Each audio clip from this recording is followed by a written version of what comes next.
आज हम लोग संज्ञानात्मक विकास के सिद्धांत पर चर्चा करेंगे। संज्ञान विचार, अनुभव और ज्ञानेंद्रियों के माध्यम से ज्ञान प्राप्त करने और चीज़ों को समझने की मानसिक प्रक्रिया है। इसके माध्यम से हमारे मन में विचार पैदा होते हैं और किसी चीज़ के बारे में पूर्वानुमान भी लगा पाते हैं। मनोविज्ञान में संज्ञान का काफ़ी महत्व है।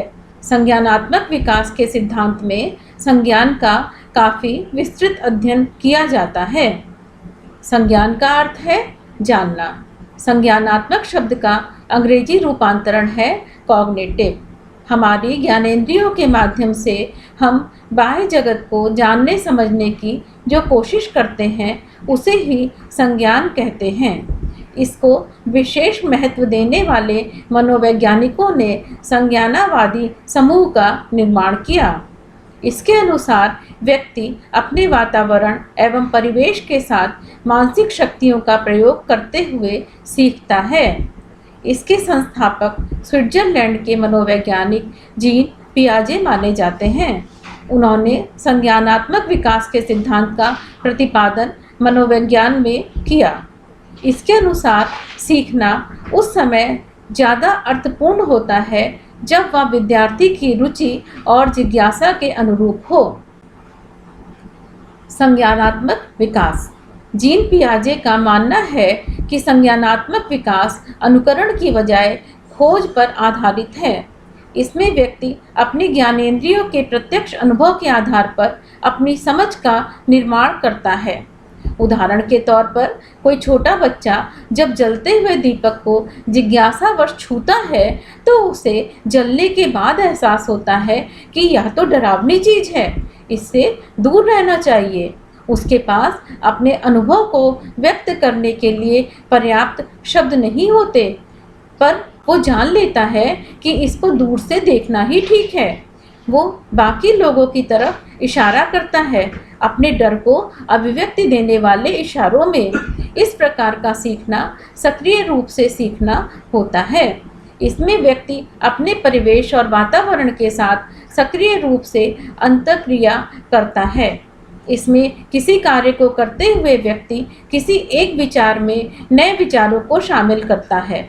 उससे उसका स्पष्ट जुड़ाव देख और समझ पाता है। इस प्रक्रिया को सात्मीकरण या फिर एसिमिलेशन कहते हैं।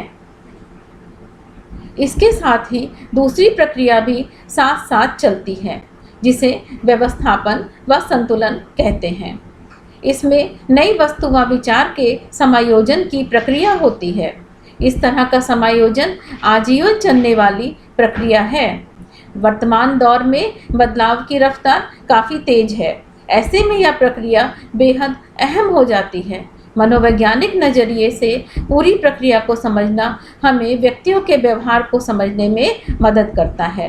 पियाजे का सिद्धांत।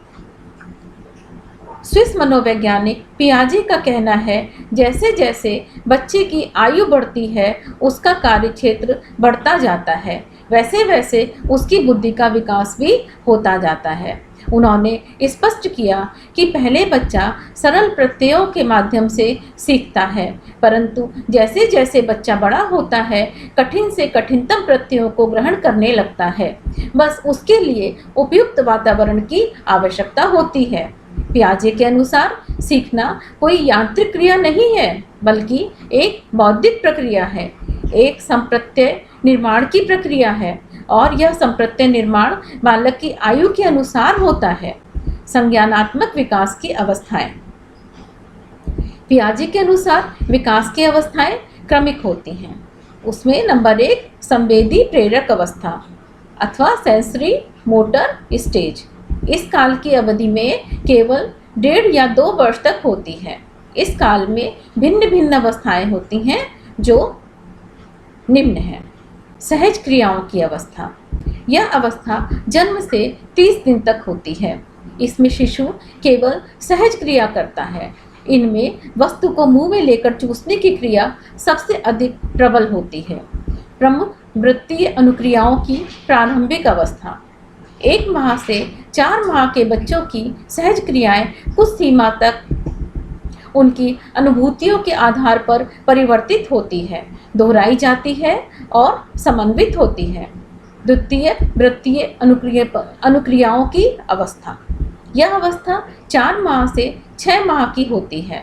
इस अवस्था में बच्चे वस्तुओं को स्पर्श करने व इधर उधर करने की अनुक्रियाएं करते हैं। वे ऐसी भी अनुक्रियाएं करते हैं जिनसे उन्हें सुख मिलता है। अनुपूरक प्रारूप के समन्वय की अवस्था।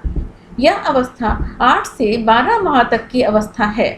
इस अवस्था में शिशु उद्देश्य और उसको प्राप्त करने के साधन में अंतर करने लगते हैं व बड़ों का अनुकरण करने लगते हैं। तृतीय वृत्तीय अनुक्रियाओं की अवस्था। यह अवस्था 12 से 18 माह की होती है। इसमें बच्चे वस्तुओं के गुणों को प्रयत्न व भूल द्वारा सीखते व जानते हैं। मानसिक संयोग द्वारा नए साधनों के खोज की अवस्था। ये अवस्था 18 से 24 माह की अवस्था है। इस अवस्था में बच्चे देखी हुई वस्तु की अनुपस्थिति में भी उसके अस्तित्व को समझने लगते हैं। संक्षेप में इस अवस्था की महत्वपूर्ण विशेषताएं इस प्रकार हैं। इसमें बच्चे का शारीरिक विकास तेजी से होता है, उसके भीतर भावनाओं का भी विकास होता है। इस अवस्था में बच्चा रंगों की पहचान नहीं कर पाता, हिलते डुलते वस्तुओं के प्रति आकर्षित होता है। कुछ प्रत्यक्ष क्रिया जैसे अंगूठा चूसना, किसी हिलते हुए वस्तु को देखना, किसी वस्तु को पकड़ने के लिए जिद करना, किसी आवाज़ के प्रति आकर्षित होना तथा गंभीर आवाज़ से डर कर रोना आदि। घर पर बोले जाने वाले एकाक्षर शब्दों को बोलना। पूर्व या प्राक संक्रियात्मक अवस्था। ये अवस्था 2 वर्ष से 7 वर्ष तक होती है। इस अवस्था को विद्यालय पूर्व अवस्था तथा प्रतीकों का निरूपण अवस्था माना जाता है। यह अवस्था गणितीय अधिगम के लिए महत्वपूर्ण है। इस अवस्था में बच्चा नई सूचनाओं व अनुभवों का संग्रह करता है। इसी अवस्था में बच्चे में आत्म केंद्रित होने का भाव अभिव्यक्ति पाता है। पियाजे कहते हैं कि 6 साल के से कम उम्र के बच्चे में संज्ञानात्मक परिपक्वता का अभाव पाया जाता है। इस अवस्था के 2 मुख्य चरण हैं। प्राक संक्रियात्मक अवस्था। यह अवधि 2 से 4 वर्ष की होती है। इस अवस्था में बच्चे अपने इधर उधर की वस्तुओं, प्राणियों व शब्दों में संबंध स्थापित करने लगते हैं। ये सब अनुकरण व खेल द्वारा होता है। पियाजे के अनुसार 4 वर्ष तक की अवस्था के बच्चे सभी निर्जीव वस्तुओं को सजीव रूप में लेते हैं। दूसरे बच्चे अपने विचारों को सही मानते हैं और ऐसा समझते हैं कि दुनिया उनके इर्द गिर्द ही है। अंतर्दर्शी अवस्था। ये अवस्था 4 से 7 वर्ष तक चलती है। इस अवस्था में बालक भाषा सीखने लगता है, चिंतन व तर्क करने लगता है, परंतु उनके तर्क चिंतन में कोई क्रमबद्धता नहीं होती। 6 वर्ष की आयु पूरी करते करते बालकों में मूर्त प्रत्ययों के साथ अमूर्त प्रत्ययों का निर्माण भी होने लगता है। इस अवस्था की मुख्य विशेषताएं इस प्रकार है। इस काल की अवधि 1.5 या 2 साल से शुरू होकर 7 वर्ष तक चलती है।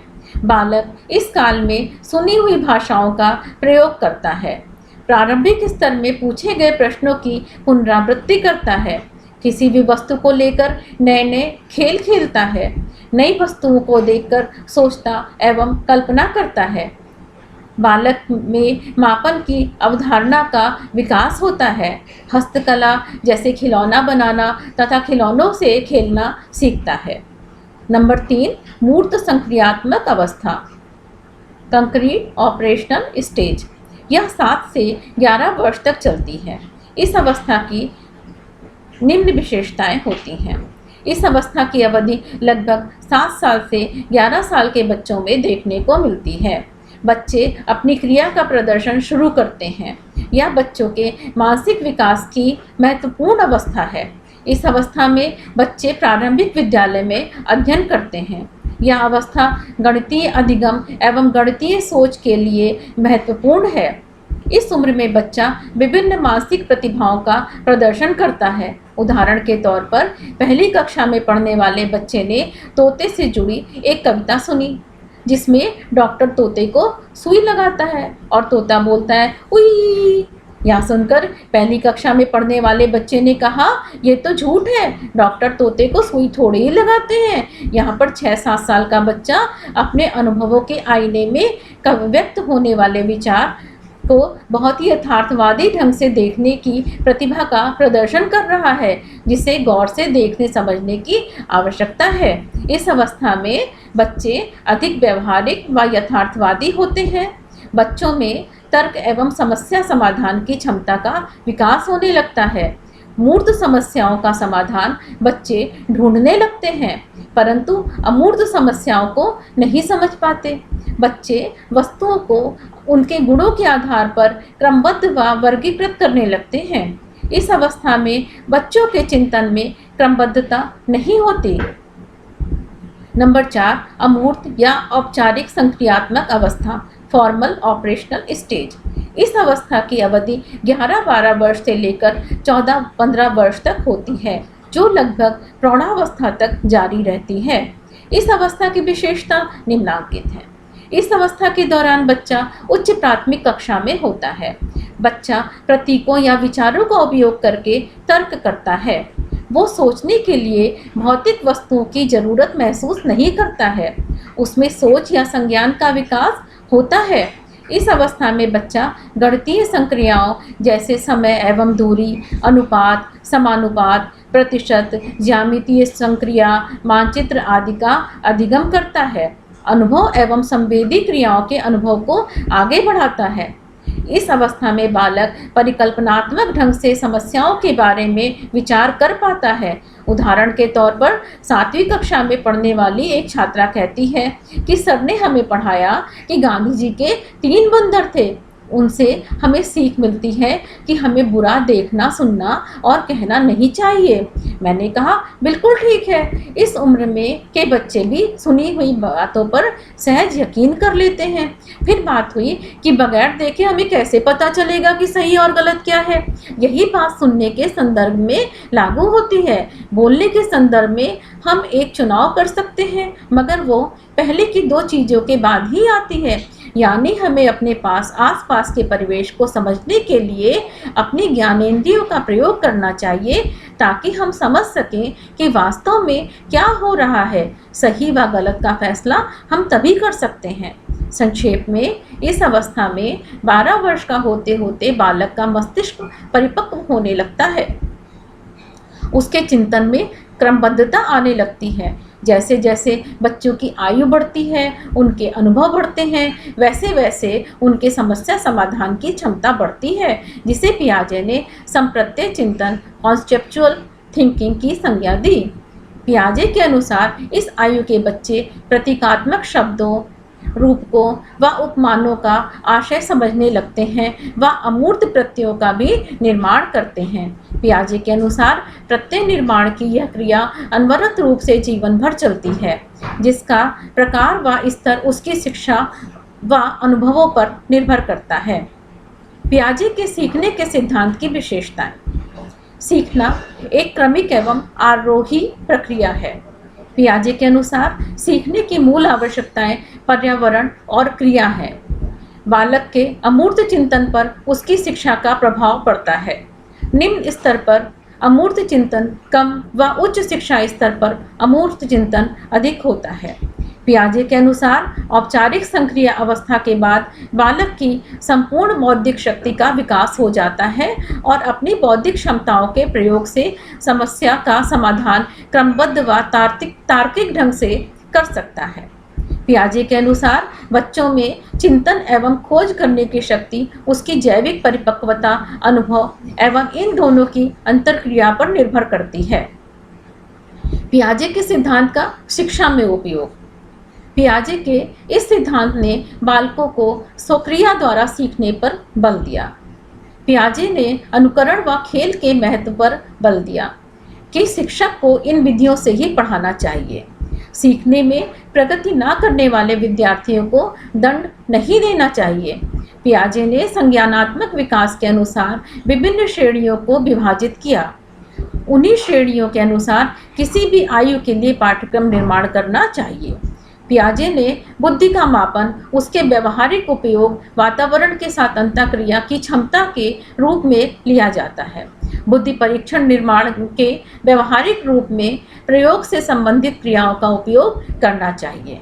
पियाजे के सिद्धांत के अनुसार चालक और अभिप्रेरणा अधिगम एवं विकास के लिए आवश्यक है, अतः शिक्षक को शिक्षण अधिगम में इसका प्रयोग करना चाहिए। पियाजे के अनुसार सीखना बालक के स्वयं और उसके पर्यावरण से अंतःक्रिया के फलस्वरूप होता है, अतः शिक्षकों को एवं अभिभावकों को बालकों के लिए उचित मार्गदर्शन करना चाहिए।